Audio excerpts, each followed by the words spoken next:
So,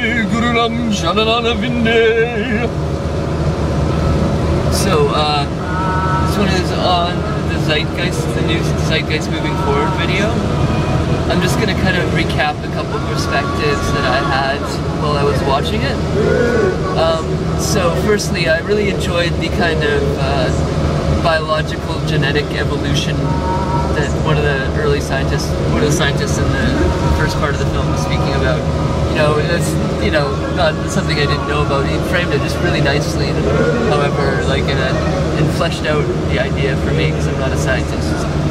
But he said, you know, roughly that, you know, sort of our genetics are augmented by our social surroundings, right? So, like, he gave an example of mice where, I think this is what he said, that, you know, the genetics of a mice, even if they're poor, if they're put into a stimulating environment, you know, cognitively, these mice are going to be on par with the mice that have good genetics. So it's saying, you know, like, in other cases too, where, you know, if a child was in a very stimulating environment but had, you know, poor genes, you know, it would lift them up. But vice versa, if there's negative situations, then it, you know, makes it worse. Like there's that situation where there was the embargo of food or something, and he said, you know, the babies at that particular time later on in life had all these health problems that were only seemingly associated with that fact of that they were all in their mother's womb at the same time. So that's just one little, you know, nugget I liked a lot. The other things, like, I noted, like, it was really cool to see that they mentioned biopsychosocial systems as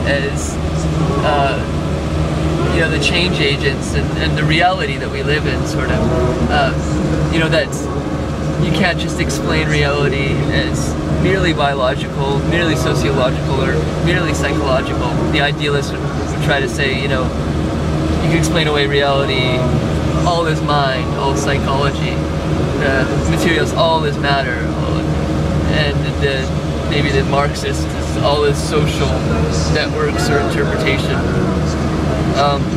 But then just a few minutes later they kind of go back on it, so I don't know, that, you know, they essentially say that it can be sort of explained away through, you know, science. Science is the only thing that's really needed in this new society, and you can do away with philosophy. Because actually, he doesn't say you can do away with philosophy in this one, but I think it's addendum. He says, you know, philosophy is an outdated mode, same with religion. Both of which, however, I think have sort of a place in a sense. I know a lot of you are probably saying, religion, fuck that, man, but no, here, I'll give you perhaps some reasons why that might be the case. So, philosophy in particular for meaning, because it's our interpretive domain. That is, we have to philosophize, that is to say, think about the context in which we're in, to understand and augment and change that context. And so that's what philosophy does. It's always there, I'd say, from anywhere from an amber culture and above needs philosophy in some regard. Maybe in the future systems it'll all be psychic and there's no real need for philosophy. But anyway, at this time I think we still need it. And then there'll probably still be some philosophizing psychically or something. I don't know.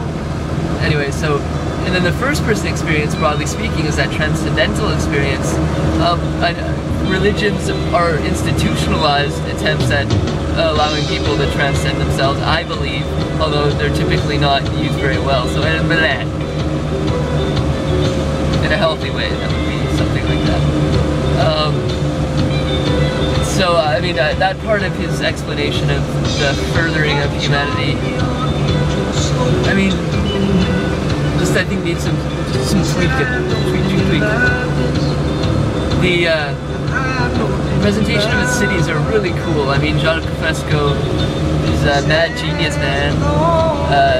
Really, like, flowing, cool things that, I mean, it makes so much sense to be not building things that break down next week. absolutionarily. And I mean, my work is in a place where I'm trying to get rid of waste, so it's frustrating. I know Mr. Kurt was speaking about this too, and it's a really frustrating thing to see all this waste. But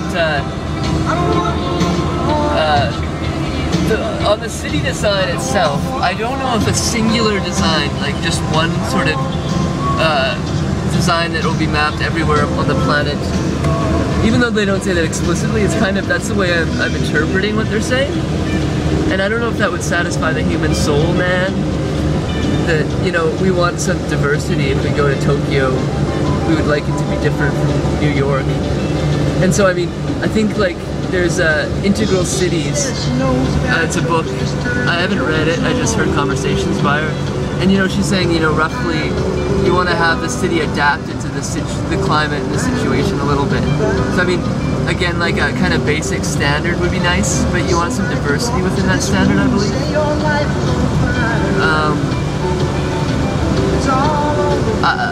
I really hope that at the end, how they all like kind of just the bankers or the powerful corporation people just kind of like give up, and that would be awesome. I think it's a little unrealistic, but let's shoot for that. That would be pretty sweet, man. Like no violence, nothing. That'd be awesome. Let's send out that into the zeitgeist, the spirit of the times. Blessings, yo!